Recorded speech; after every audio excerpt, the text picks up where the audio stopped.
आज हम सबसे पहले आपके घर के एक सदस्य की तरह ही आपसे बात करना चाहते हैं।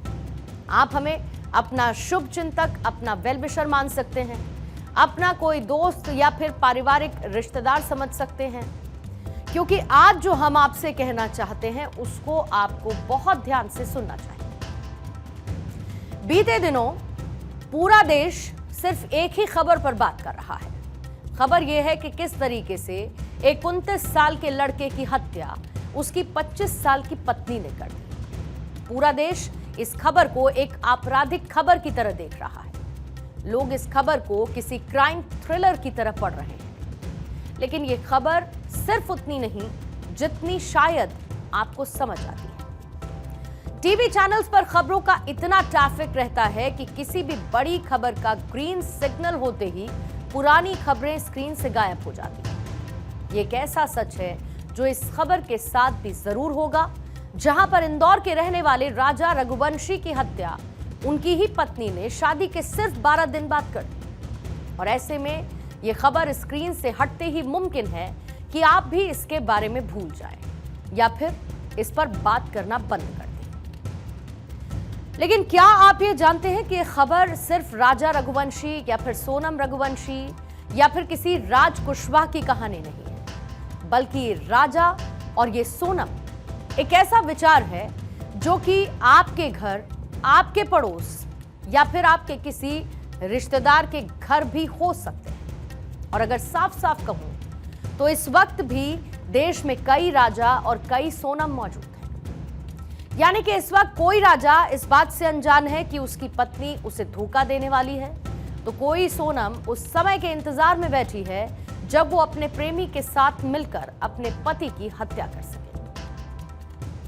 और ऐसे में आज हमें हमारे समाज के इस बदलते हुए डीएनए को भी समझना होगा, जहां पर पारिवारिक मूल्य कम होते जा रहे हैं, रिश्तों की डोर अब कच्ची नजर आने लगी है और प्यार की परिभाषा भी अब बदल रही है। और इसीलिए आज सबसे पहले तो हमें उस मानसिक स्थिति को समझना होगा जहां पर ऐसी घटनाएं घट रही हैं जिसने पूरे देश को आश्चर्य में डाल दिया है। और इसके लिए आज हम सबसे पहले आपके लिए 2 शब्द निकाल कर लेकर आए हैं। एक शब्द है ना और दूसरा शब्द है क्यों। इन 2 शब्दों के बारे में करीब से समझने के लिए आपको सबसे पहले राजा रघुवंशी की मां और उनकी बहन के उस बयान को सुनना चाहिए, जहां पर वो ये कह रही हैं कि अगर ऐसा ही करना था तो शादी क्यों की, पहले ही शादी के लिए ना क्यों नहीं कर दिया गया। मेरे बच्चे को इंसाफ चाहिए और जो भी उसके गुनहगार हैं उनको सजा चाहिए, बस इससे ज्यादा मैं कुछ नहीं बोल सकती। मेरे बेटे का क्या कसूर था, मेरे बेटे को क्यों मारा गया, बस मेरे को इतना ही बोलना है, इससे ज्यादा कुछ नहीं बोलना। जो उसके गुनहगार हैं उनको सजा मिलना चाहिए बस। मेरे भाई ने सोनम रघुवंशी के साथ 7 फेरों के साथ 7 जन्म का वादा किया था और आज वो 7 दिन नहीं रह पाई उसके साथ। ऐसा क्या किया था मेरे भाई ने जो उसको मार डाला। अगर तेरे को नहीं पसंद था मेरा भाई, कोई और पसंद था तो भाग जाती, मारा क्यों उसको? किसी का भाई, किसी का बेटा क्यों छीना? राजा रघुवंशी की मां ये कहती हैं कि अगर उन्हें पता होता कि वो ऐसा करेगी तो वो अपने बेटे की शादी कभी उससे करवाती ही नहीं। अगर वो किसी और के साथ थी तो वो खुद इस शादी के लिए मना कर सकती थी।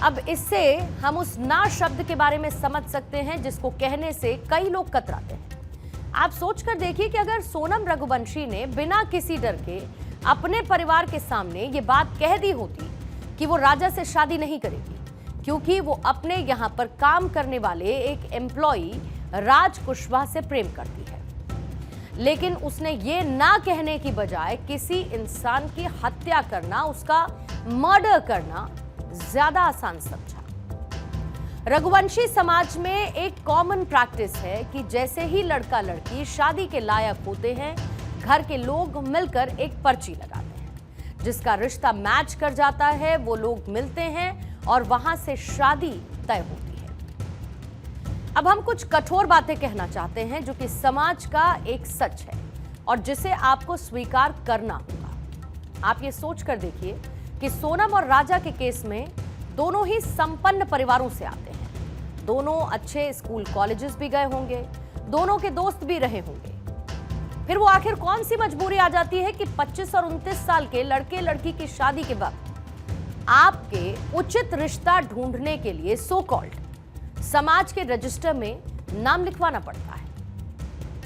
एक इंसान अगर इस उम्र तक अपने लिए सही जीवन साथी चुनने की जिम्मेदारी नहीं उठा सकता या फिर उसे ऐसा करने की छूट नहीं है, तो ये बच्चे और माँ बाप दोनों के लिए सोचने की बात है कि हम कहां खड़े हैं। अगर आपको एक शर्ट भी खरीदनी होती है तो आप ये चेक करते हैं कि शर्ट का साइज, उसका रंग, उसका फैब्रिक आपकी सब कुछ पसंद का होना चाहिए। आप शर्ट खरीदने माँ बाप को तो नहीं भेजते, आप खुद जाते हैं।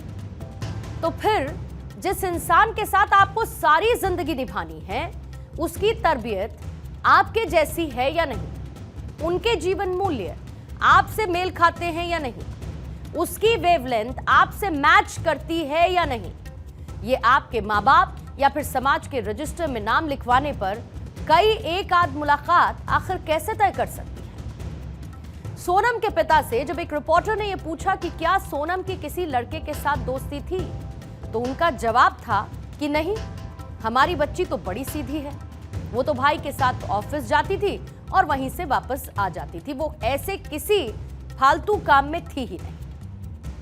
सोनम के पिता का बयान अपने आप में बहुत कुछ बताता है। अगर माँ बाप की नजर में 25-26 साल के लड़के या लड़की का किसी से दोस्ती करना फालतू चीज है, तो ऐसा बच्चा किसी से दोस्ती होने पर भी कभी घर पर बताने की हिम्मत कर पाएगा क्या? नहीं कर पाएगा। और हमारे बदलते समाज में आज यही एक बड़ी समस्या है, क्योंकि ऐसे में फिर वो होता है कि आप जिस भी पहले पुरुष या महिला के साथ संपर्क में आते हैं, आपको उसमें ही आकर्षण लगने लगता है, उससे ही आपको एहसास मिलने लगता है जैसा आपने कभी महसूस ही ना किया हो। रघुवंशी की जो हत्या है, सोनम एक जरिया है, सोनम सब कुछ है, लेकिन एक समाज के द्वारा उस बच्चे की हत्या है। क्योंकि सोनम का अगर कहीं प्रीवियस रिलेशन था, उसके परिवार को नॉलेज में था, परिवार की जानकारी में था, लेकिन परिवार सामाजिक दबाव के चलते उसकी सजातीय विवाह करना चाहता था, जो करना नहीं चाहती थी। जो लड़की इंडिपेंडेंटली अपने भाई का बिजनेस संभाल रही है और वो अपनी खुल के बात रख रही है, और फिर भी परिवार उसकी शादी जबरन एक बच्चे से कर रहा है, तो परिवार, दोनों परिवारों की मर्जी से आया। तो जहाँ उसके मन में जिस तरह का एक वल्केनो डेवलप हुआ, गुस्सा डेवलप हुआ उस परिवार के प्रति, उस लड़के के प्रति, चाहता तो वो लड़का मना कर सकता था, लेकिन उसने मना करना चाहा, अपनी माँ से उसकी शिकायत भी करी और जो उस नहीं सुनी गई, तो इससे उस लड़की सोनम ने अपना इस तरह का गुस्सा, फ्रस्ट्रेशन अपने परिवार का, अब चाहे कैसे भी रहा, उस लड़के से निकाला। वो निहायती एक बदसूरत चेहरा है सामाजिक दबाव का। जो हमने भी हत्याकांड देखा या जो ये हत्याकांड हो रही हैं जिसमें औरतें ऐसे ऐसे स्टेप उठा रही है, क्यों उठा रही हैं? मुझे लगता है कि सोसाइटी प्रेशर है, या फिर ये वो औरतें हैं जो घर से बाहर नहीं निकली, जिनने शुरू से यही सीखा है कि एडजस्टमेंट करो, जो कहा है वही मानो, प्यार करना या अपनी बातें रखना वो गलत है, जिसमें उनको जब पहला कोई एक्सपोजर होता है, उस एक्सपोजर के लिए वो इस एंड तक आ जाते हैं। ये चैलेंज है, या मैं बोलूँ एक मैसेज है सोसाइटी के लिए कि अब बच्चियों को, या अब ये बच्ची और बच्चे का खेल नहीं है, लड़का लड़की का खेल नहीं है, अपने बच्चों को बोलने का या अपने बच्चों का दोस्त बनने का कार्यक्रम शुरू कर दीजिए। बट अगर ये नहीं हुआ तो ये हत्याकांड बढ़ती चलेगी। अब यहाँ पर एक गलती राजा रघुवंशी के परिवार से भी हुई है। जब राजा और सोनम की शादी तय हुई और शादी से पहले जब राजा सोनम से बात करने के लिए उसे फोन किया करता था, तब सोनम उससे बात करने से कतराती थी और ये बात राजा ने अपनी माँ को भी बताई। लेकिन जब राजा की माँ ने यही बात सोनम से पूछी तो उसने कहा कि वो काम में ज्यादा व्यस्त रहती है और इसीलिए बात नहीं कर पाती। अब आप सोचिए कि जिस लड़की की शादी कुछ ही दिन में होने वाली हो और वो अपने होने वाले पति से बात करने की सोचती ना हो या कतराती हो, तो ये एक इशारा था, एक तरीके का रेड फ्लैग था। और अगर उसी समय राजा या फिर राजा की मां ने सोनम से क्यों शब्द का इस्तेमाल करते हुए ये सवाल पूछ लिया होता, तो शायद उन्हें भी कोई ना कोई हिंट जरूर मिल सकती थी। इस क्यों शब्द का इस्तेमाल परिवार के और लोग भी कर सकते थे। आपको दो तस्वीरें दिखाती हूं। एक तस्वीर में जहां पर शादी से पहले राजा बहुत खुश दिखता है, शादी के दिन भी वो घोड़े पर बैठकर अपने दोस्तों के साथ मौज मस्ती कर रहा था। राजा का पूरा परिवार शादी के लिए किस तरीके से एक्साइटेड था, इस तस्वीर को देखकर समझा जा सकता है। और जो दूसरी तस्वीर है जिसमें सोनम बिल्कुल खुश दिखाई नहीं देती, उसके चेहरे से मुस्कान पूरी तरीके से गायब है और उसके हाव भाव से ऐसा लगता है कि जैसे वो किसी गहरी सोच में डूबी हुई हो। अगर सोनम के इस हाव भाव को देखते हुए भी किसी ने यह पूछ लिया होता कि ऐसा क्यों है, तब भी शायद कोई हिंट मिल जाती और फिर शायद आज राजा जिंदा होता और शायद वो 3 परिवार भी खुश होते जिनके घर आज सोनम और राज की वजह से बर्बादी छाई है। पहली तस्वीर में जहां पर राजा की मां और सोनम का भाई गोविंद है और गोविंद जो कि आज राजा की मां से मिलने के लिए उनके घर पहुंचा, राजा की मां के पैर छूकर माफी मांगी और राजा की मां फूट फूट कर उनके सामने रोने लगी। गोविंद भी भावुक नजर आया। जो दूसरी तस्वीर है उसमें राज कुशवाहा की मां और बहन है जो कि राज की इस हरकत से अनजान है और आज वो भी इसी स्थिति में है।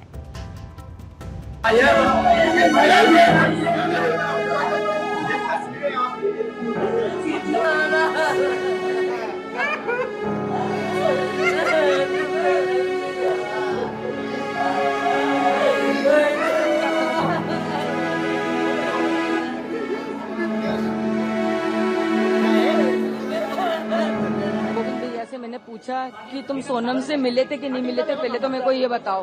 तो उन्होंने बोला कि मम्मी मैं सोनम से मिला था 3 मिनट के लिए। तो मैंने बोला कि उसको मारा क्यों नहीं तुमने? तो बोले मारने का मौका ही नहीं दिया, पुलिस और मीडिया इतनी सारी थी वहाँ पर। सोनम को फांसी दिलवाई जाए, गोविंद भैया नहीं बोलते। राजा के लिए दुखी थे, सोनम के लिए दुखी नहीं है। जो सबूत मिल रहे हैं उस हिसाब से मुझे पता है कि उसी ने ये काम करा है और करवाया गया है। इस परिवार ने एक बेटा खोया है और जो मैंने लड़की दी थी उस लड़की की जगह पे मैं इस परिवार का हिस्सा हूँ, उससे रिश्ता हमने तोड़ दिया है और इस परिवार का हिस्सा मैं हूँ और आज से सभी चीजें मैं करूँगा उसके खिलाफ, क्योंकि राजा मेरा बहुत प्रिय था।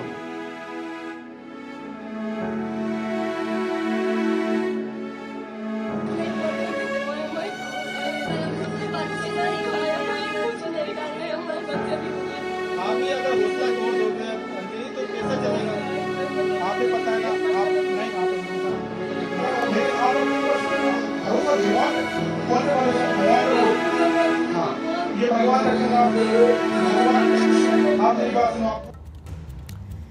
पुलिस ने आज ये भी जानकारी दी कि वो मेघालय जाकर क्राइम सीन को रिक्रिएट करेगी। साथ ही ये भी बताया गया कि राजा की हत्या के बाद सोनम ने मावलखियात से शिलोंग के लिए एक टैक्सी ली, फिर एक टूरिस्ट टैक्सी में वो गुवाहाटी गई।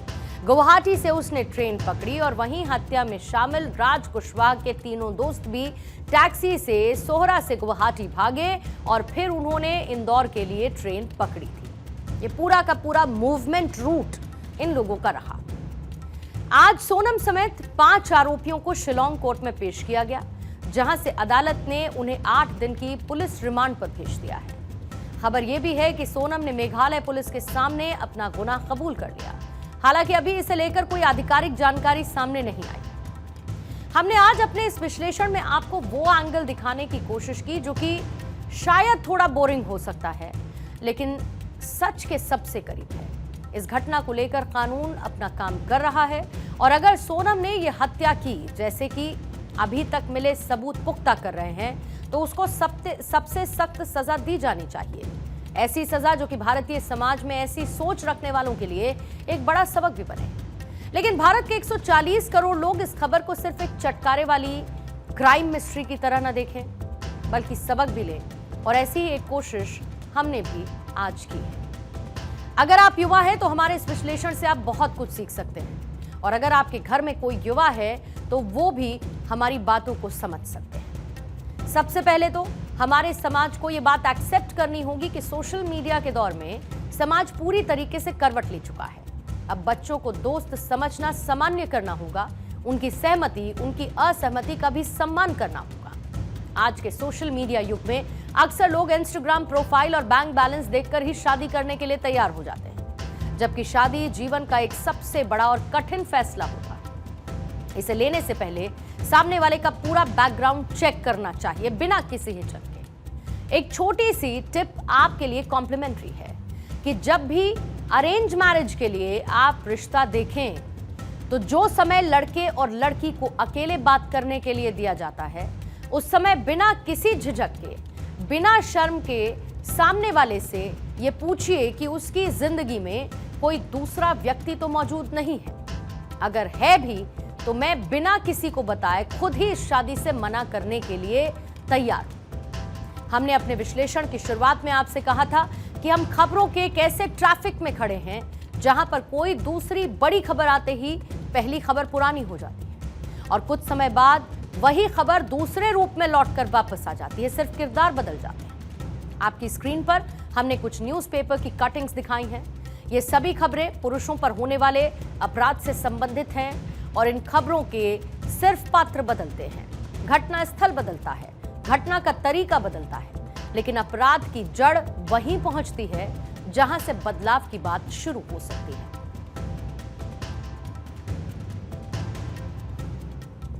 ये कोई इक्का दुक्का खबर नहीं, बल्कि ये इतनी सारी कटिंग्स हैं, पेपर कटिंग्स, जहां पर इस तरीके की घटनाओं का जिक्र है। आप सोचिए कि ऐसी घटनाओं के साथ समाज किस तरफ बढ़ रहा है। ये घटनाएं ना होती तो शायद जब वो सवाल पूछे गए होते, ना और क्यों को सुना गया होता, तो शायद ऐसी घटनाएं इन पेपर्स में अपनी जगह नहीं बना पाती। लेकिन चूंकि ये घटनाएं हो चुकी हैं, ऐसे में क्या भविष्य के लिए ये समाज सबक ले सकता है?